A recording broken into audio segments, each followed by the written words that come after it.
So Tyson Fury fought Marius Wach. So let's talk about it. So we're going to discuss 7 ideas. Idea number 1, the weight advantage completely changed. Now Fury weighed around 26 pounds lighter than Wach, and reportedly he hasn't weighed this light for over an extended period of time. There's an interesting point here. I feel like Tyson Fury's boxing identity is changing. Now, if you look at the Deontay Wilder fights, the first fight, he was more of a boxer. But in the second fight and the third fight, he was more of a fighter, more fighting in the pocket. But here, from the highlights that I saw, Tyson Fury is focusing on speed. So what happens when you have less weight? When you have less weight, you naturally have better foot movement and a faster jab. So it looks like to me that they're trying to recreate the Tyson Fury that fought Klitschko.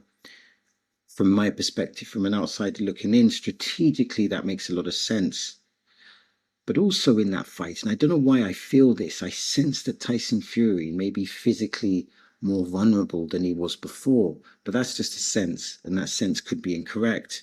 The second idea is that Tyson Fury controlled the pace from the opening rounds.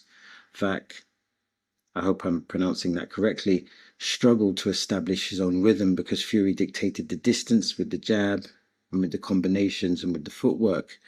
So he controlled the distance against Wach. That is what Tyson Fury is supposed to do. When you fight this level of opposition and you're Tyson Fury's caliber, you're supposed to control it. But could he handle the explosiveness of AJ? Because what AJ will bring, or what AJ could bring, is an explosiveness, particularly in the mid-range, that will be very dangerous. So what did I like from Tyson Fury? There was feinting, there was a lot of feinting, and there was switch hitting, so he was going into the southpaw stance. That to me showed confidence, composure, and that technical refinement. But the clips that I saw from Tyson Fury made me question how he would handle AJ. And to a certain extent, it made me quite concerned because, like I said, I sense that the punch durability may not be as there, or definitely wouldn't be as good as it was against Deontay Wilder and Usyk. Then the third idea is the jab, the rangefinder, not just a scoring punch. Fury used the jab to keep Wach at the end of his reach and disrupt his attempts at going forward. So Wach seemed to be like a mile away. This is good. This means that Tyson Fury was effectively controlling distance. But Wach, you could argue, does not have the tools to close the distance. And the premise here is that Wach has been chosen. He's been chosen to make Tyson Fury look good. And realistically, it looks like online, a lot of people are questioning the performance. They're questioning the performance of Tyson Fury. Let's play devil's advocate. Are we being too critical of Tyson Fury? Are we being too critical? If he controlled the distance, if he's utilizing the jab, if he's switch hitting, if he's showing speed, if he's redeveloping his identity, are we being too critical? Or are we simply just looking at the situation and thinking, okay, could this version of Tyson Fury deal with AJ? And if AJ can rediscover his explosiveness, I think Tyson Fury could be in a lot of trouble. And then the fourth idea was the uppercut was the key technical weapon. Fury landed, and this is from reports here, because I couldn't see the whole fight, several uppercuts in the 5th round. Tyson Fury has a great uppercut. Against Dillian Whyte, when he fought Dillian Whyte, he threw the perfect uppercut, I believe, in the 6th round. Great counterpunch. It's a punch that can deter an opponent from getting close, and it's also a potential knockout punch. And it's a punch that he used effectively against Dillian Whyte, but he also used it effectively against Usyk, particularly in the first fight and sporadically in the second fight. Also, when he threw the left hook straight right, it was really quick. Probably the quickest I've ever seen it. That was the most impressive thing I saw. The 3-2 combo, the 3 being the hook and the 2 being the straight right. That combo, that's going to be difficult for anyone to deal with.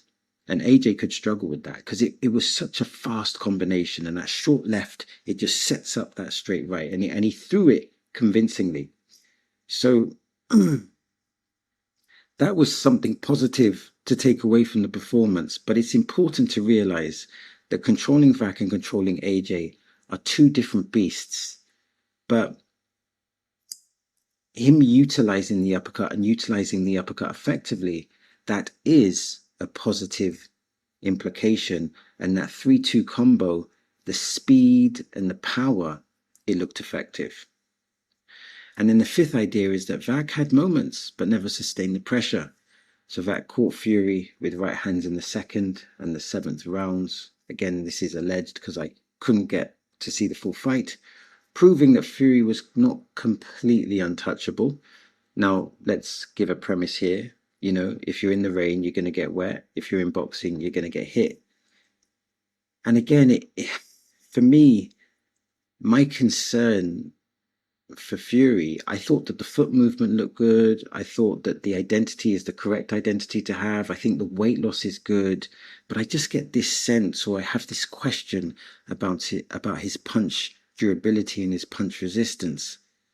And it's important to remember that this is just a sense, and that premise could be incorrect. And Wach did not have the tools to test that. And like I said, the lighter weight is good, but even though I feel that him coming in lighter is important, the counter argument to that is, will the lighter weight affect his punch durability even more?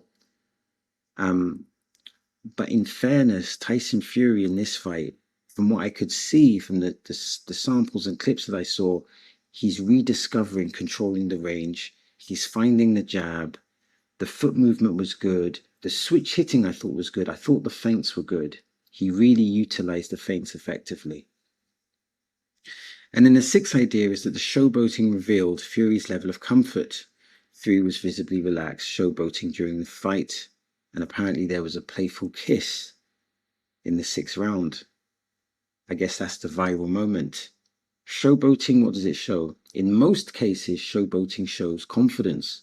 It shows a level of comfortability. Of course, AJ will be a different fight. The distance control won't be as easy. AJ will pursue Fury, throwing vicious punches to the head and body. When I look at this performance, and like I said, a lot of people were critical of the performance, but I believe when you assess a performance, you need to look at the good and the bad. So we've spoken a bit about the good. The jabs there, the feints are there, the movement's there, the weight seems to be good. But when you put it all together, when you look at the performance, I don't think this Tyson Fury is as good as the one that fought Usyk in the first fight, or as good as the one who fought Usyk in the second fight. Now, could that change? Potentially that could change, because I get a sense that Tyson Fury is having these tune-up fights and he's rediscovering his boxing identity, he's rediscovering his momentum, and he's building himself back up. And like I said, I think the losing weight and his boxing identity is being redefined, and that's a good thing.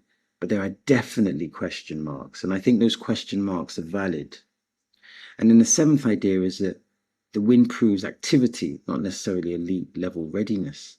Wach's corner stopped the fight after 7 rounds, keeping Fury's comeback moving forward towards a possible AJ fight. What a spectacular fight that would be. It's important to look at the competition, and Wach is past his prime. He's 46. So considering that he's 46, considering that he's past his prime, it's hard to assess if Fury is back to elite level. And many have made the assessment that he's not back at elite level.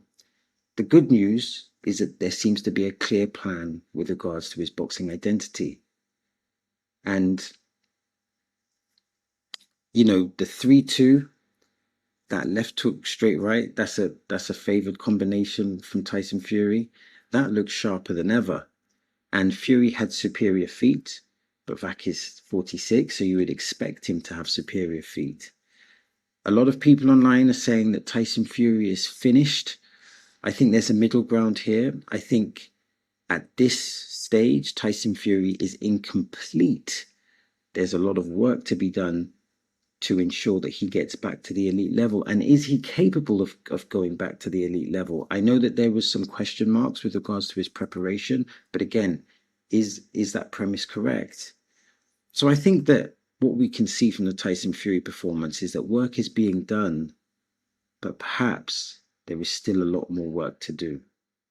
So that's the end of the video. Now I'm trying to build a digital boxing community, and that means I'm interested in your thoughts, I'm interested in your perspectives, and I'm interested in your observations. Now, if you want to support the channel, press like, hype, and subscribe. And if you want to watch more content like this, then simply click here or click here. As always, thanks for your time. It is much appreciated.